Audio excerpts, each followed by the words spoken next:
Bom, pessoal, então para a nossa discussão de hoje eu trouxe alguns temas diferentes, como eu tenho feito todos os dias aqui no canal. Dois dos assuntos que eu vou discutir aparecem aí no título para vocês, na capinha do vídeo também, mas logicamente eu trouxe outros temas para a discussão. Todos os assuntos que eu vou discutir com vocês aqui hoje encontram-se divididos na minutagem aqui embaixo na linha do tempo, então vocês podem decidir quais temas vão assistir. Se assistem a um tema, 2, 3, 4, se assistem ao vídeo inteiro, fica a critério de vocês. Então aí é só vocês escolherem quais temas vão assistir ou se assistem ao vídeo inteiro. O primeiro tema que eu trago para a discussão, sem mais delongas, é esse que aparece nessa primeira tela aí para vocês. A Ucrânia é um laboratório da OTAN. Segundo quem? Segundo uma matéria da CNN, que é uma mídia umbilicalmente ligada à OTAN, uma mídia estadunidense, e segundo várias falas que já foram feitas por esse cidadão que está aí, que é o ministro da Defesa da Ucrânia. Ora, se os dois lados que estão envolvidos nessa guerra por procuração que a Ucrânia está fazendo contra a Rússia admitem isso, que é a OTAN e a Ucrânia, e o próprio governo russo já disse isso várias vezes, não há por que a gente questionar. Existe uma certa unanimidade em torno disso. A Ucrânia é um laboratório da OTAN, segundo a OTAN, segundo a Ucrânia e segundo a Rússia já falou várias vezes também. A CNN não é um canal russo, não é mídia russa, não é mídia alternativa anti-atlanticista, então está admitindo aí. Qual é a matéria que a CNN traz? O título dela. Como a Ucrânia se tornou um campo de testes para armas ocidentais e inovação no campo de batalha. É isso que a matéria traz. Segundo esse cidadão que aparece aí, que é o ministro da Defesa ucraniano, que é o cara da foto, e eu coloquei ali nas letrinhas em vermelho inclusive, o ministro da Defesa ucraniano já ofereceu o seu país como um laboratório da OTAN.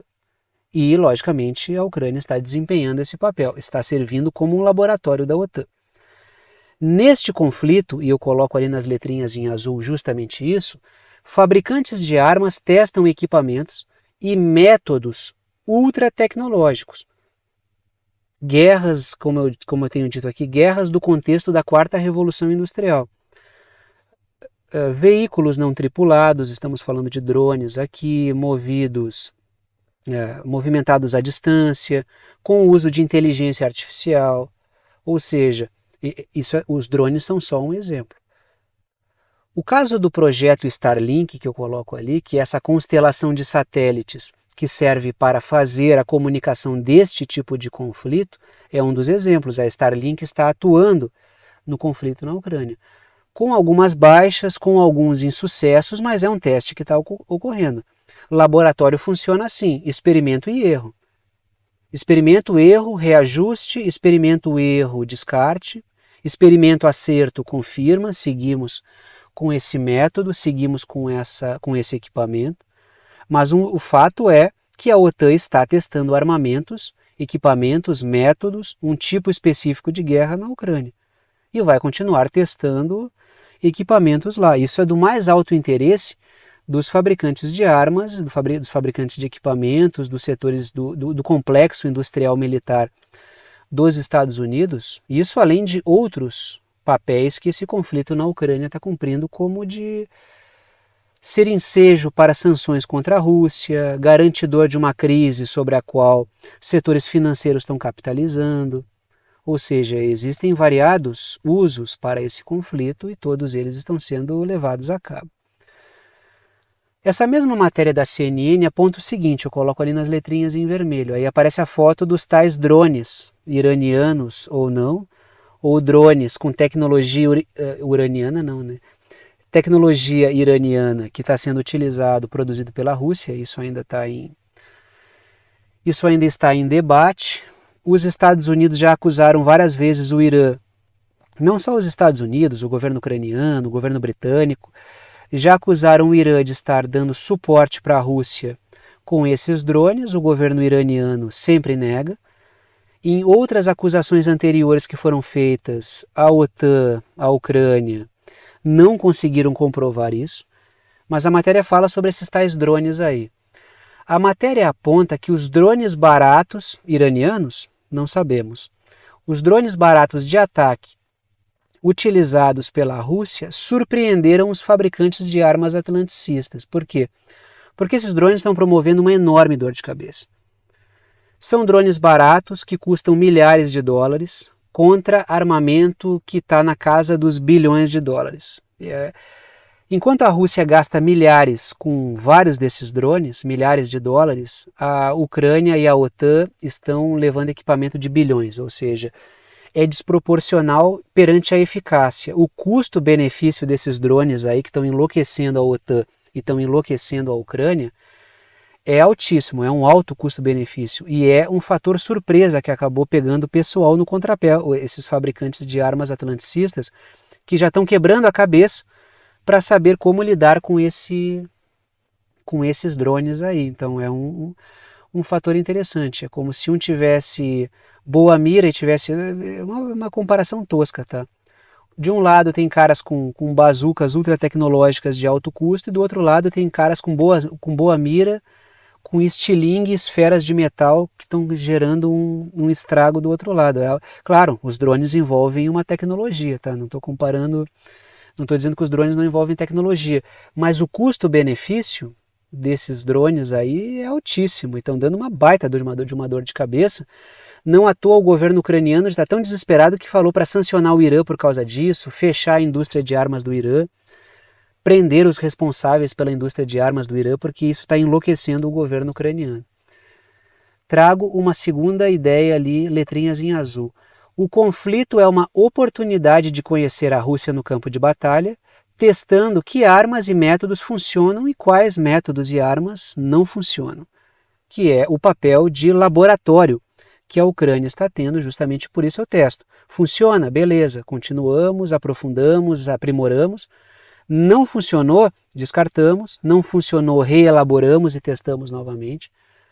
Mas o fato é, se há um interesse em prolongar esse conflito por parte da OTAN, primeiro é que prolonga uma crise sobre a qual os setores financeiros estão capitalizando, e segundo porque tu continua com esse grande laboratório que está tentando compreender como é que funciona a Rússia no campo de batalha. Também se presta a isso. Acabar com os fatores surpresa. Se esse conflito estivesse acontecendo e a Rússia entre duas nações centrais, digamos, situação complicadíssima e ultra hipotética, tá? Imagine vocês os Estados Unidos no conflito e esses drones pirando a cabeça dos Estados Unidos, esses drones aí baratos sendo usados pela Rússia. Seria um fator surpresa.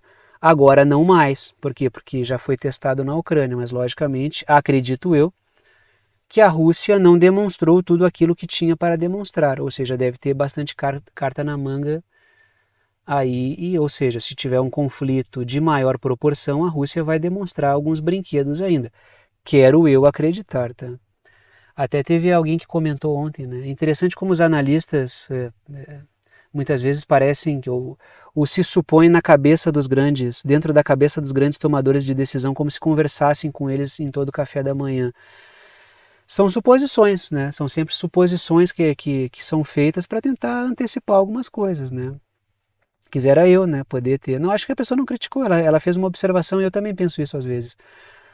Que às vezes, o fulano está pensando, ele nem sabe o que o fulano está pensando, não sabe nem se o fulano pensa, né? Não sabe nem se o fulano pensa direito, ou se ele está emulando um pensamento e passando para os seus meios. Mas essas suposições são interessantes, né? Saber o que vai, se a Rússia está guardando ou não está guardando mais armamentos. São hipóteses que são criadas. E é interessante criar hipóteses, desde que não tome as hipóteses como verdades. Aí a gente cai num risco, um risco efetivo. Foi um bom comentário, eu também tenho essa impressão às vezes. Coloco ali, vamos continuar nessa coisa da Ucrânia, nesse conflito na Ucrânia, nessa coisa da OTAN, e trago mais uma matéria aí para vocês. Um alerta do chefe das Forças Armadas Britânicas sobre uma notícia que eu trouxe aqui recentemente. Olha essa matéria do The Times aqui, que é desse portal de mídia. Enviar tanques britânicos Challenger 2 para a Ucrânia enfraquecerá o Reino Unido, alerta o chefe das Forças Armadas do Reino Unido. Continua ali no subtítulo. O secretário de Defesa revisará cortes após o alerta do chefe do Estado-Maior de que o Exército terá dificuldades para cumprir as obrigações da OTAN. Para quem lembra, que eu discuti aqui no canal recentemente, eu falei, acho que na semana passada, não me lembro se foi na semana passada ou no início dessa semana, que o Reino Unido havia prometido enviar tanques para... Foi na sexta passada ou na quinta passada. Que o Reino Unido havia prometido enviar tanques para a Ucrânia, mas pensava eu que era uma forma de pressionar a Alemanha a fazer isso. Até porque o Reino Unido poderia ficar desfalcado. Aí no sábado, ou no domingo, acho que foi no sábado que isso aconteceu, o Rishi Sunak liga para o Volodymyr Zelensky e confirma que vai mandar 14 tanques, embora a Ucrânia esteja esperando 300. Mas só esses 14, que são a ponta do iceberg, caso o Rishi Sunak, que é o primeiro-ministro britânico, realmente envie, já vai gerar problemas, segundo o chefe das Forças Armadas, e aparece aí a foto do cidadão aí do chefe das Forças Armadas do Reino Unido, porque isso vai gerar um desfalque e problemas para o Reino Unido manter manter as suas obrigações com a OTAN, pode ficar desfalcado. Aí eu trago duas ideias ali. Os britânicos têm pouco mais de 200 tanques e podem não atingir metas da OTAN se começarem a enviar esse equipamento para a Ucrânia. Isso pode gerar problemas de defesa para o Reino Unido. Aí vocês percebem em que situação chegou um império que já foi dono de... Tanto é que se dizia que no período neocolonial ali, neocolonialista, no Império Britânico o sol nunca se põe. Por quê? Porque os caras tinham influência no mundo inteiro, eram proprietários de boa parte do mundo. Percebam em que situação encontra-se o Reino Unido hoje, né? Numa situação aí de certa penúria militar, isso se a gente comparar com os Estados Unidos, que já foram inclusive colônia britânica, foram ultrapassados pela sua colônia, embora exista um intercurso de influência entre as oligarquias britânicas e estadunidenses, não à toa eu uso o termo oligarquias financeiras anglo-yankees, britânicas e estadunidenses, mas a força de Estado militar dos britânicos ela foi bastante ultrapassada aí pela sua antiga colônia. Em contrapartida, olhem a situação dos Estados Unidos ali. Os Yankees, os Estados Unidos, dispõem de 6.000 tanques e não confirmaram nenhum envio para a Ucrânia. Ou seja, o Reino Unido, que dispõe de menos tanques, muito menos tanques, estão dizendo que vão mandar 14. Um número inexpressivo, mas dentro dos 200 fica uma situação no aperto realmente. O chefe das Forças Armadas aí tem razão. Mas pode ser que essa fala do cidadão aí também sirva para aumentar o gasto no Reino Unido com o setor militar. Pode ser também um aceno, uma pressão pública para que isso aconteça. Mas percebam, né? Os Estados Unidos, 6.000 tanques, nada para a Ucrânia. O Reino Unido, 200 tanques, se propõe a mandar 14. Vamos ver se o Reino Unido vai mandar, vamos ver se os Estados Unidos vão mandar, vamos ver se a Alemanha vai mandar, vamos ver se a Polônia vai mandar os tanques alemães, vamos ver se alguém vai mandar. O Macron disse que vai mandar blindados leves. Bastante promessa. Vamos ver o que o pessoal vai fazer aí para continuar utilizando a Ucrânia como um laboratório. Continuamos falando de armamentos, de OTAN, inclusive de crise na OTAN. Olhem essa matéria e de guerra na Ucrânia. Olhem essa matéria aqui que interessante. Ministra da Defesa alemã foi fritada. Mandaram aí para fritura a ministra da Defesa alemã. Nessa matéria da Associated Press aí aparece ministro da Defesa, mas é um erro do tradutor automático que eu utilizo, tá? É uma ministra. É a Christine Lambrecht, acho que é assim que se pronuncia. Ela foi fritada. Olhem a notícia ali da Associated Press. Ministra da Defesa da Alemanha renuncia em meio a críticas por causa do comportamento dela em relação ao conflito que acontece na Ucrânia. Aí está uma foto da ministra Christine Lambrecht, que foi fritada no processo. A Christine Lambrecht, coloco ali nas letrinhas em vermelho, vinha sendo criticado pela mídia alemã por causa do seu comportamento muito brando e indeciso no que diz respeito ao conflito na Ucrânia, mas, em especial, na demora para tomar decisões para que a Alemanha envie armas para a Ucrânia. Existem duas questões importantes aí no meio disso, existem várias, mas eu quero destacar duas. A primeira é o próprio armar a Ucrânia para prolongar um conflito contra a Rússia, esse é um aspecto direto. Mas existe um aspecto indireto aí também, que é implicar cada vez mais a Alemanha num conflito contra a Rússia, para que a Alemanha e a Rússia afastem-se cada vez mais, que é uma constante na história.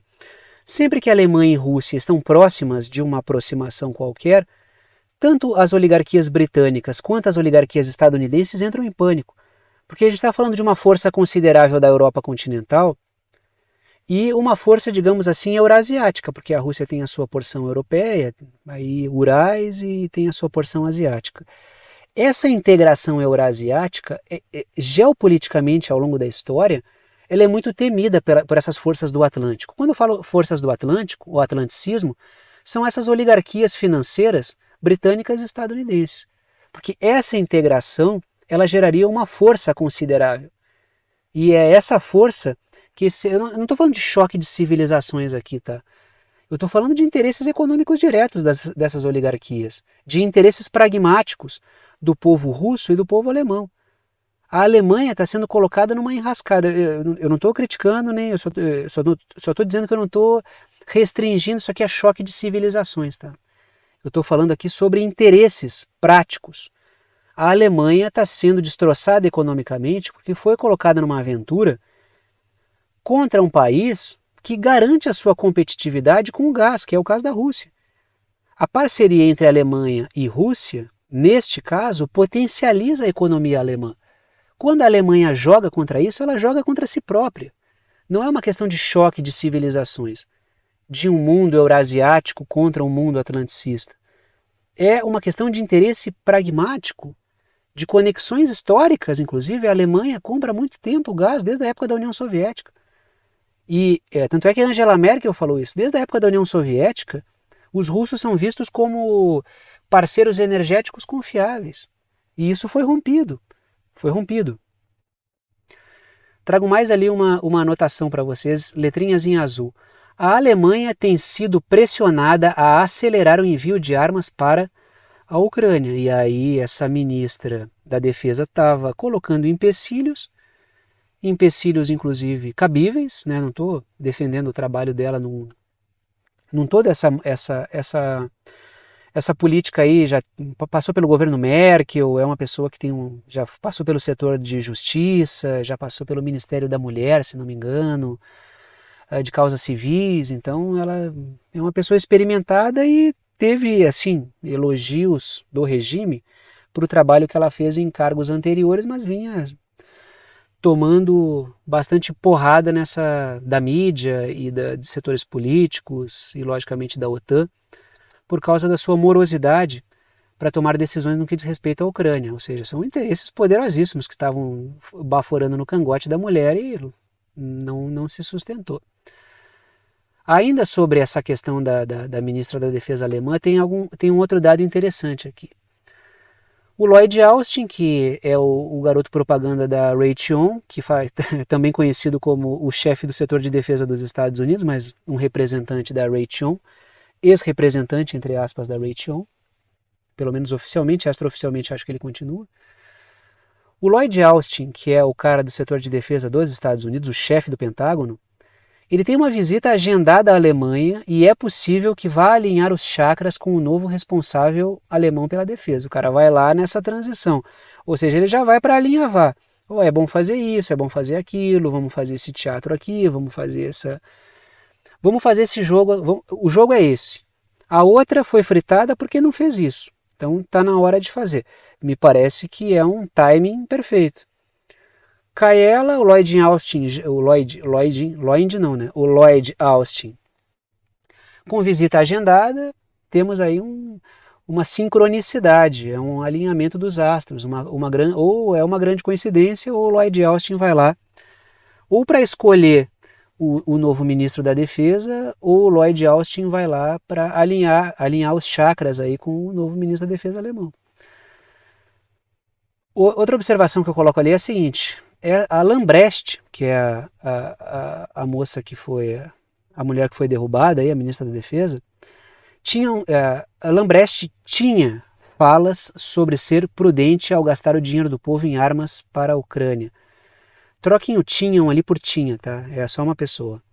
A Lambrecht, que é a ministra que foi fritada, tinha falas nas quais ela propunha que se tomasse cuidado, porque é um gasto do dinheiro do povo alemão. Isso também tem um medo de um desgaste político, que logicamente já está acelerando. Enquanto a Alemanha vai mal economicamente, a gente fica enviando equipamento e ajuda para a Ucrânia. Como é que fica o povo? É uma fala interessada em reduzir um desgaste político, até porque o papel do político é esse, ele é um negociador. Deveria representar os interesses do povo, mas em boa medida representa os interesses ou do próprio regime ou das oligarquias financeiras que mantêm os regimes de pé. Mas é um negociador. O papel do político é ser um negociador, um cara que. Uma espécie de estopa entre cristais ali, né? É esse papel de amortecedor, de atravessador de questões políticas, um cara que negocia aqui e ali, é o cara que tem que fazer esse trabalho. E logicamente que ela, como uma figura no governo e uma figura que depende do contato com a população, ainda que ela não queira, ela precisa representar minimamente. Caso contrário, um político que não tem base política, não tem base social, não tem apelo nenhum, embora possa ser uma pessoa de uma função técnica, mas ainda assim tem que ter um traquejo, a pessoa morre politicamente.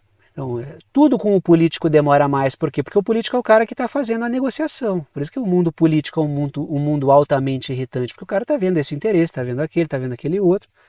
E quando ela colocou na mesa essa questão de que era necessário não tomar cuidado antes de decidir, porque é o dinheiro do povo que está envolvido, isso aí, esse tipo de posicionamento aí para a OTAN é o mesmo que garantir a porta da rua, né?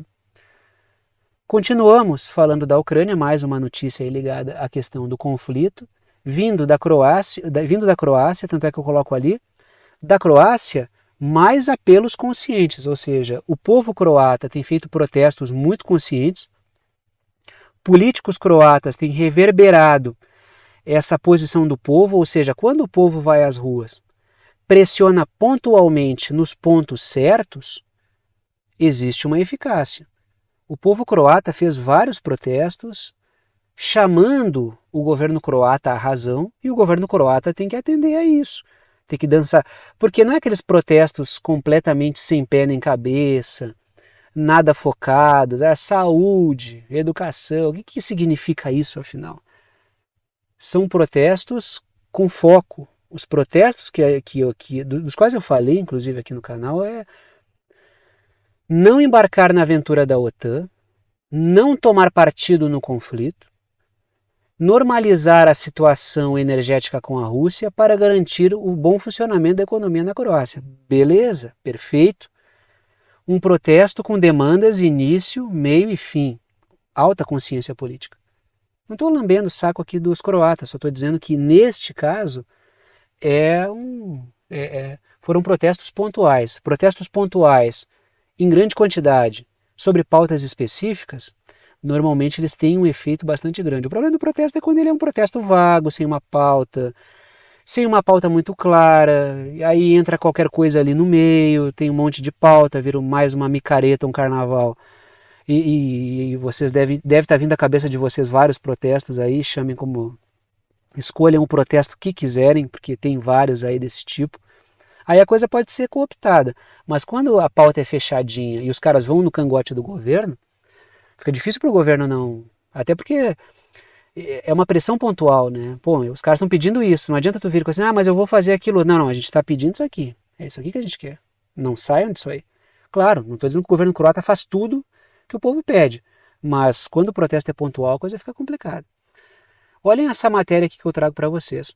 O presidente croata acusa os Estados Unidos e a OTAN de usarem a Ucrânia para ajudar a travar uma guerra por procuração contra a Rússia. Ou seja, o presidente croata tá chovendo no molhado, mas é importante, porque isso vem de um representante de um governo.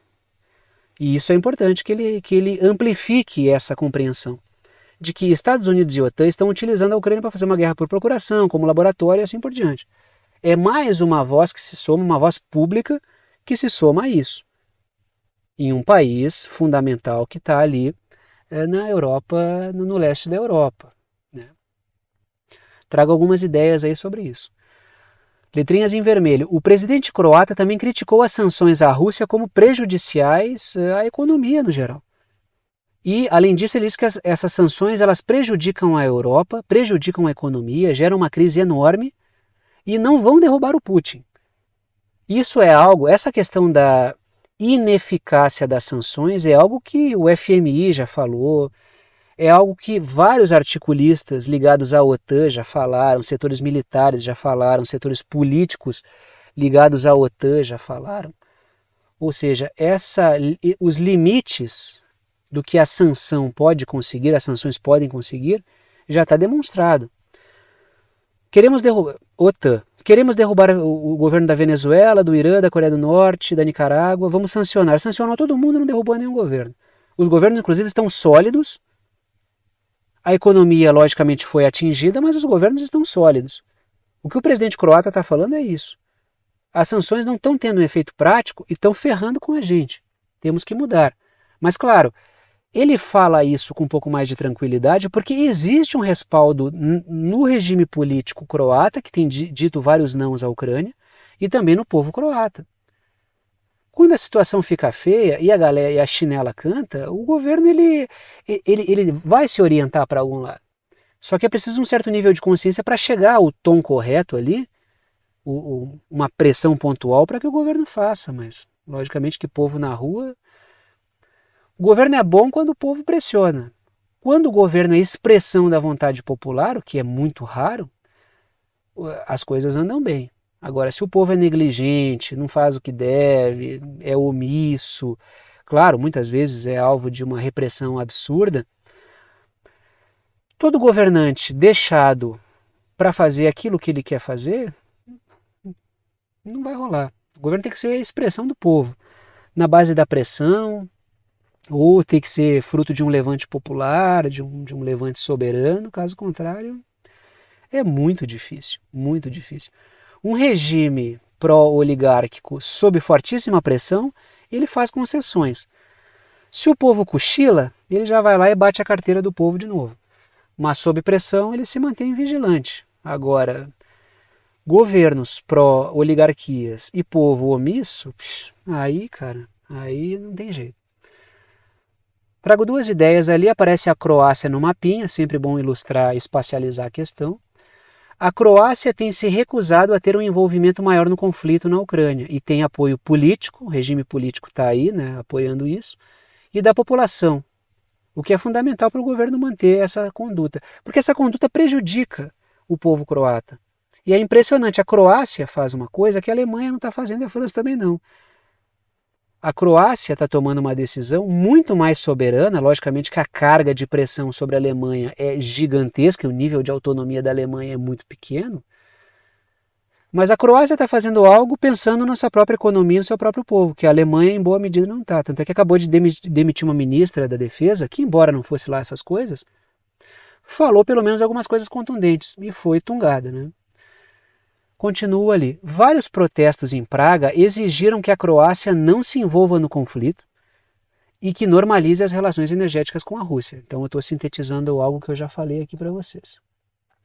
Agora vamos para o Oriente. Às vezes quando a câmera balançar é que eu mexo aqui no mouse, aqui, né, no ratinho aqui do computador para trocar a imagem e o computador dá uma sacolejada aqui. Vamos para o Oriente Médio, eu trouxe algumas notícias do Oriente Médio para a gente discutir temas importantes, foco de tensão enorme lá. Extrema-direita sionista, e aí aparece um representante feroz dessa extrema-direita israelense, que é o Ben-Gvir, uma figura saída dos esgotos da política, figura altamente perigosa, um projeto de extermínio dos palestinos, um cara profundamente feroz contra os palestinos, vai trazer problemas gigantescos, já falei isso aqui no canal com vocês. Tanto é que teve protesto aí por causa das medidas desse governo. Esse governo vai gerar muito problema. Essa coalizão que o Netanyahu montou, ela vai gerar vários problemas. Vai gerar vários problemas por quê? Porque vai gerar atrito com os palestinos, vai aumentar o massacre sobre os palestinos, vai aumentar os protestos contra o próprio governo e pode desestabilizar as relações de Israel com países islâmicos da região que vinham avançando. É uma situação difícil de organizar.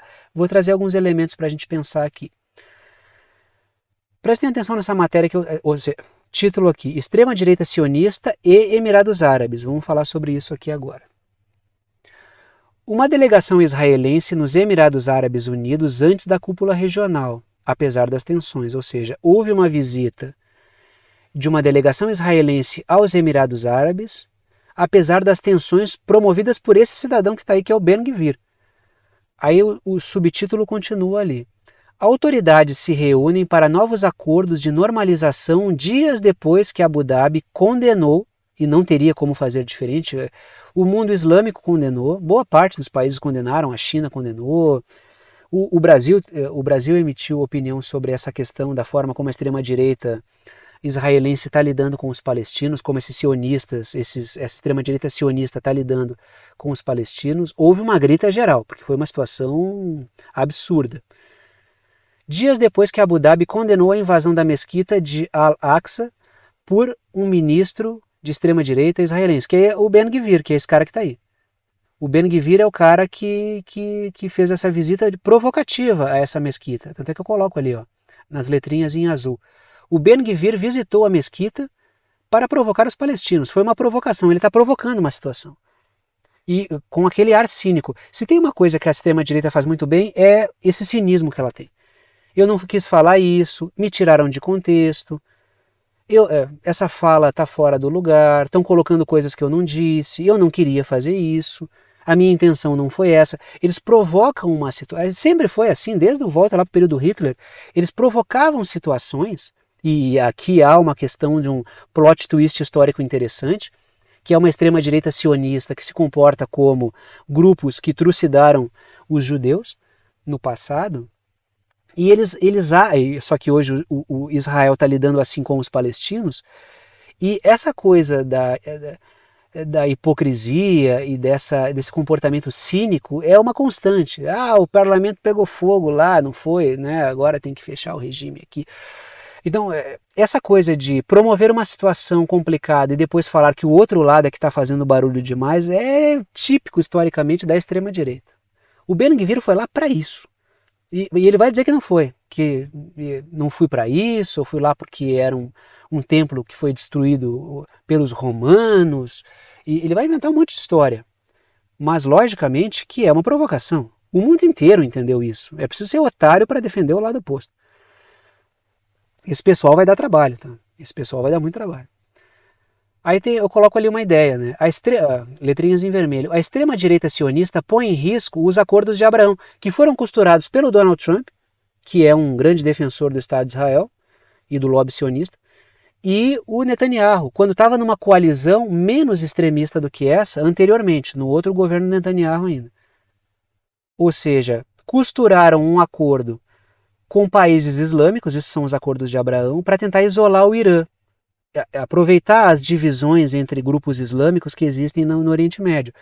Só que a presença desse pessoal, desse Ben-Gvir, Smotrich e companhia, trucidando o palestino, vai gerar muito problema, muito problema. Aí tem no mapinha, em azul Israel, em vermelho os Emirados Árabes, sempre espacializando, né? Aí eu coloco letrinhas em vermelho. Os Emirados Árabes veem Israel como uma blindagem em relação ao Irã e apostam nos acordos de Abraão por isso. Os países do Golfo Pérsico têm problemas com o Irã. Procuram Israel como uma blindagem para equilibrar forças. Por quê? Porque Israel é o grande adversário do Irã na região. Então esse tipo de comportamento é natural. Por mais que existam problemas entre o Estado de Israel e povos muçulmanos. E os palestinos são uma questão complicada de equacionar aí. Porque como é que os Emirados Árabes vão sustentar uma parceria com Israel, com uma extrema-direita sionista, que trucida palestinos, que são islâmicos, como a população dos Emirados Árabes são e dos países do Golfo Pérsico são? Daqui a pouco os governos perdem apoio popular por estarem estabelecendo conexões com Israel. É difícil equacionar isso, é difícil pra caramba, mas ao mesmo tempo, Israel é uma garantia contra o Irã. porque tem aquele problema com os xiitas iranianos ali por parte dos países do Golfo Pérsico. Existem problemas ali. É uma amarração complicada. Eu acho a questão do Oriente Médio muito cativante, né? É muito cativante de entender isso, né? De tentar compreender essa microfísica ali, né? Aí eu coloco as letrinhas em azul, só reforçando o que eu já falei. A forma como a extrema-direita sionista lida com os palestinos é impopular no mundo islâmico e vai gerar problema para os acordos de Abraão.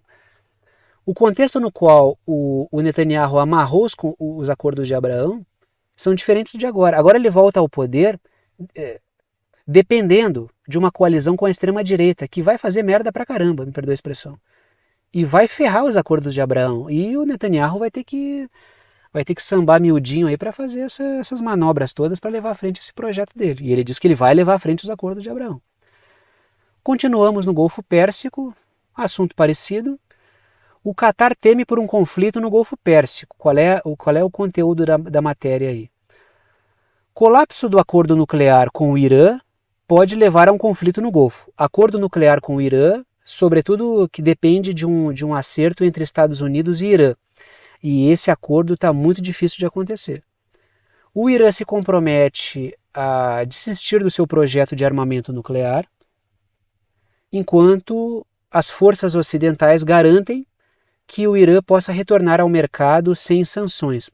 Esse desenho aí está difícil de fazer, viu? Esse acordo parece que vai rolar, sobe no telhado, aí quando parece que vai desaparecer, volta. Agora estamos no momento de não é nem relações frias, é relações geladas no que diz respeito a esse acordo muito distante. E essa fala do ex-primeiro-ministro do Catar, que é esse cidadão que está na foto aí, ela espelha justamente isso. O que ele está colocando é o seguinte: esse acordo está distante, e se esse acordo não for fechado, uma tensão entre Irã e Estados Unidos pode desestabilizar a nossa região. E isso seria péssimo. Não só para o Golfo Pérsico, como para a economia global. Trago algumas ideias aqui para a gente discutir. O acordo reduziria a tensão entre os Estados Unidos e o Irã, se fosse fechado, reinserindo os iranianos no mercado, ou seja, estabilizando as relações e mantendo o Golfo Pérsico estabilizado também. Um atrito entre forças como Israel e Irã, Estados Unidos e Irã, deixaria o Golfo Pérsico, que é vizinho, no meio disso tudo. Basta olhar esse mapinha aqui. Ó. O Irã está ali do outro lado do Golfo Pérsico e do lado de cá, eu acho que não dá para ver a setinha, né? Eu estou passando a setinha, mas acho que não dá para ver. Eu deveria ter pintado aqui, né? Mas eu acho que eu pintei, né? Eu acho que tem uma imagem ali que eu coloco. Então, de um lado do Golfo Pérsico está o Irã, do outro está os países do Golfo Pérsico. O que esse cidadão do Catar está dizendo aí é que desestabilizar a região vai gerar um problema para nós. Tanto é que eu coloco ali na segunda ideia. Ó, com a ampliação das hostilidades, os países do Golfo Pérsico ficam em risco, porque é um conflito na região. Ah, tá aqui, ó. Em vermelho está o Catar, acho que todo mundo aí, né, descobriu o Catar no mapa na Copa do Mundo, se ainda não conhecia, e em azul está o Irã. Problemas com o Irã vão desestabilizar o Golfo Pérsico, e isso vai gerar problemas. Trago ali duas ideias. Letrinhas em vermelho. O Catar, como outros países do Golfo, teme, ou melhor, teme, tá? Botei temem ali, né? Teme que os Estados Unidos não sejam capazes de oferecer segurança, o que pode empurrá-los para a órbita de Israel. O grande problema para ir para a órbita de Israel é a extrema-direita sionista massacrando o palestino e indispondo Israel em relação à comunidade muçulmana. É difícil fazer essa costura, porque os interesses eles vão se sobrepondo um em relação aos outros. Não é essa coisa assim, ó, time do Islã contra time dos judeus.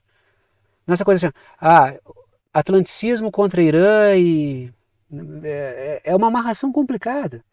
Dentro do Islã existem grupos divergentes que Israel está tentando surfar, que historicamente o atlanticismo sempre surfou. É difícil de surfar essa onda para Israel, sobretudo quando tem um monte de malucos de extrema-direita sionista trucidando o palestino e indispondo. Então é uma situação bem difícil. Ali embaixo coloco uma outra ideia. Um conflito na região levaria a um aprofundamento da crise energética, visto ser uma região exportadora de petróleo. Já temos uma crise energética. Um conflito no Golfo Pérsico levaria a um aprofundamento gigantesco dessa crise. Será que os caras do reboot energético, da reformatação dos sistemas energéticos vão querer uma coisa dessa? Isso pode tirar todo o regime ladeira abaixo. Porque uma coisa é promover uma transição energética, outra coisa é fazer faltar combustível na bomba. Cara, aí o projeto vai por água abaixo. Continuamos na região e vamos dar uma pincelada no conflito que acontece no Iêmen. Tema que eu trago aqui algumas vezes, pincelo ele, é um conflito que está acontecendo há um tempão, vários anos. Um drama humanitário enorme, quase 500 mil pessoas já morreram nesse conflito. E muito pouco se fala, né? O drama humanitário que se passa lá no Iêmen. Diga-se de passagem, recebi um e-mail até, né? Um e-mail de uma pessoa dizendo que precisava de ajuda, uma médica, olha só o golpe, uma médica norte-americana, cuidado com esse e-mail, tá? Uma médica norte-americana da Califórnia que estava atuando junto da ONU no Iêmen. Quase que eu perguntei, me explica como é que tá o contexto aí, cara. Que estava precisando de uma ajuda de um parceiro no Brasil para estabelecer contato, inclusive mandaria dinheiro para mim, que era só eu passar a minha documentação e pagar alguns trâmites de cartório. Eu achei curioso porque eu recebi esse e-mail um pouco depois de formular esse assunto aqui, né? Eu recebi esse e-mail, até falei para minha esposa, falei, olha que coincidência, né? Recebi um e-mail aí de uma pessoa, de uma médica estadunidense preocupada com o povo no Iêmen, né? Eu vou ajudar lá a ONU, né? Então, cuidado com esse golpe, tá? Claro, eu denunciei já isso aí. É fraude, né? É fraude, né? Que vão pedir documento, né? Cuidado com essas fraudes aí que circulam pela rede. Fim do drama humanitário no Iêmen, temos um avanço. Desde abril do ano passado, alguma coisa menos, não vou dizer melhorou, vou dizer menos piorou, tá? Ela ficou menos pior. Essa expressão não existe, mas tudo bem. Associated Press, olhem essa matéria aqui, um enviado da ONU encorajado por esforços intensificados para acabar com a guerra no Iêmen. Esse cidadão aí é o Hans Grundberg, né, então coloquei a foto dele aí, o nome dele no textinho em vermelho. O Hans Grundberg afirma que a mediação de Omã nesse conflito no Iêmen está sendo importante para pôr fim ao conflito. Vai pôr fim ou não? Não sabemos, mas a coisa está evoluindo. Coloco ali outra ideia. Os grupos Houthi, que são apoiados pelo Irã e que combatem as forças de coalizão saudita e dos Estados Unidos, estão em confronto, ou seja, temos dois grupos em confronto no Iêmen. Os grupos Houthi, que são apoiados pelo Irã, e as forças da coalizão saudita e estadunidense que estão do outro lado. Esse é o miolo do conflito. Quando a gente observa onde fica o Iêmen, e o Iêmen eu pintei aí na Península Arábica, ele fica ali, está pintado em vermelho, e Omã está pintado em verde, né? Falei da mediação de Omã, então o Omã está em verde, e o Iêmen está pintado em vermelho.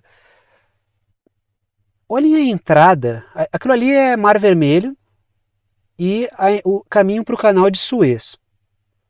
A posição que o Iêmen tem geográfica explica muito dos problemas. Por que esse país é um alvo tão grande de operações estrangeiras lá?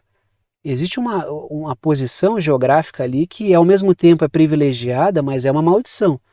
O conflito do Iêmen passa por isso também.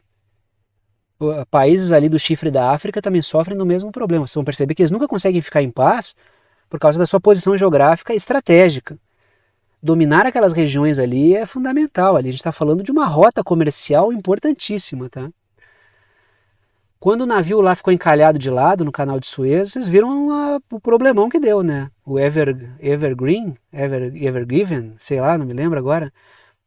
Aquele navio ficou aquele nome ali, eu fiquei lendo por semanas aquele nome daquele navio entalado ali. Evergreen, agora eu me lembro, né? Trago ali duas ideias. Desde o cessar-fogo de abril do ano passado, ataques pontuais têm sido realizados por ambos os lados. Tanto pelos grupos Houthi quanto pelo lado saudita e estadunidense. Mas a violência reduziu bastante. Houve uma menos piora, não é uma melhora. O conflito no Iêmen já matou direta e indiretamente cerca de 400 mil pessoas, 300 e poucas mil, pelos números que eu vi de 2021. Me joguei para cima, né? Além do drama humanitário, que é muito pouco falado, né? É só Ucrânia, Iêmen, nada. Dito isso, paro por aqui. Momento do urso da bunda caída, momento de passar o chapéu. Quem gosta e pode apoiar o canal e quer apoiar esse canal, pode fazê-lo, né, o urso da bunda caída do pica-pau aí, né? Pode fazê-lo pelo boleto, ou pelo boleto bancário, ou pelo cartão de crédito, através da plataforma Apoia-se. É um apoio mensal que vocês podem dar, no valor que vocês quiserem, tá aí o endereço. O link está na descrição embaixo do vídeo aqui. Pode ajudar pelo Pix, a chave Pix é uma chave de e-mail e está aí para vocês disponível, também está na descrição aqui embaixo do vídeo, é pixverdadeconcreta@gmail.com. Exatamente como a carinha desse urso aí, qualquer valor é bem-vindo. Ou pode ajudar, e pode ajudar com o valor que quiser, tá? É uma ajuda solidária, ajuda quem pode, ajuda quem quer e o conteúdo fica aberto para todo mundo. Ou pode ajudar pelo botão Seja Membro no YouTube, o botão Seja Membro fica embaixo do vídeo e vocês podem contribuir diretamente pela plataforma aqui que é o YouTube, também no valor que vocês quiserem. Criei algumas faixas de valor do 8 ao 80 ali, literalmente. Dito isso, eu agradeço a todos que apoiam, são vocês que mantêm esse trabalho funcionando. Vou parando por aqui e tchau para vocês.